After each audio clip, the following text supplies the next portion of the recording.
क्या कोई 500 रुपए की मंथली इन्वेस्टमेंट से करोड़पति बन सकता है? जी हाँ, आपने बिल्कुल सही सुना। आज की वीडियो में मैं आपको एक ऐसा ही तरीका बताने वाला हूँ जिससे आप 500 रुपए की इन्वेस्टमेंट से करोड़पति बन सकते हैं। नमस्कार दोस्तों, आपका स्वागत है हमारे इस चैनल पर। इस चैनल पर हम हमेशा से बात करते हैं शेयर मार्केट में इन्वेस्टिंग, ट्रेडिंग और फ्यूचर प्लानिंग के बारे में। तो वीडियो को एंड तक जरूर देखना, क्योंकि अगर आपने ये वीडियो मिस कर दी तो शायद आपका करोड़पति बनने का सपना अधूरा ही रह सकता है। तो आपको 500 रुपए की छोटी सी मंथली इन्वेस्टमेंट से करोड़पति बनने के लिए इस पैसे को SIP में इन्वेस्ट करना होगा, और वो भी पूरे 40 साल तक। अब आप में से बहुत से लोग ये सोच रहे होंगे कि 40 साल तक इन्वेस्ट क्यों करना, तो इसके बारे में भी बात करेंगे, लेकिन उससे पहले जान लेते हैं SIP के बारे में। SIP यानी कि सिस्टमैटिक इन्वेस्टमेंट प्लान।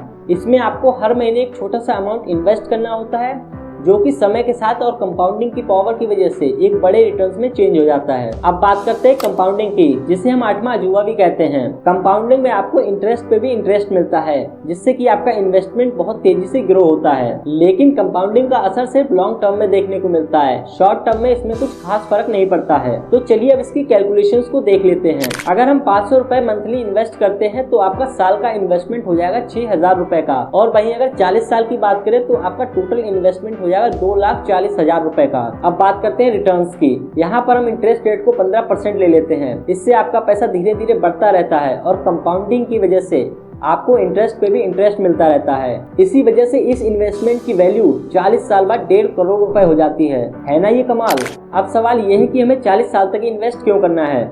इसका सिंपल सा जवाब ये है कि कंपाउंडिंग का जादू तभी काम करता है जब आप इसे टाइम देते हैं, क्योंकि पहले 10 साल में आपका जो इन्वेस्टमेंट है वो धीरे धीरे ग्रो होगा, लेकिन वहीं अगले 10 साल में आपकी ग्रोथ डबल हो जाती है, और ऐसे ही 30 से 40 साल में ये ग्रोथ आपको करोड़पति बना देगी। तो यही रीजन है कि आपको SIP एक लॉन्ग टर्म के लिए करनी चाहिए। अब बात करते हैं सही फंड चुनने की। अगर आप लार्ज कैप फंड को चुनते हैं तो इसमें आपको कम रिस्क एंड कॉन्स्टेंट रिटर्न्स देखने को मिलते हैं। वहीं पे अगर आप मिड कैप फंड को चुनते हैं तो इसमें आपको थोड़ा ज्यादा रिस्क और अच्छे रिटर्न्स देखने को मिलते हैं। वहीं पे अगर आप स्मॉल कैप फंड को चुनते हैं तो इसमें रिस्क बहुत ज्यादा होता है, लेकिन रिटर्न्स भी बहुत हाई होते हैं। तो आप अपने रिस्क प्रोफाइल और गोल्स के हिसाब से फंड को सिलेक्ट करें। अगर आपको भी फंड सिलेक्ट करने में दिक्कत आती है तो आप किसी फाइनेंशियल एडवाइजर से सलाह भी ले सकते हैं। अब देखते हैं SIP की कुछ मेन एडवांटेजेस को। पहला, स्मॉल अमाउंट से शुरुआत। SIP में आप 500 रुपए जैसी छोटी अमाउंट से भी स्टार्टिंग कर सकते हैं। नंबर 2, कम मार्केट रिस्क। मार्केट में उतार चढ़ाव के दौरान भी SIP में बैलेंस बना रहता है।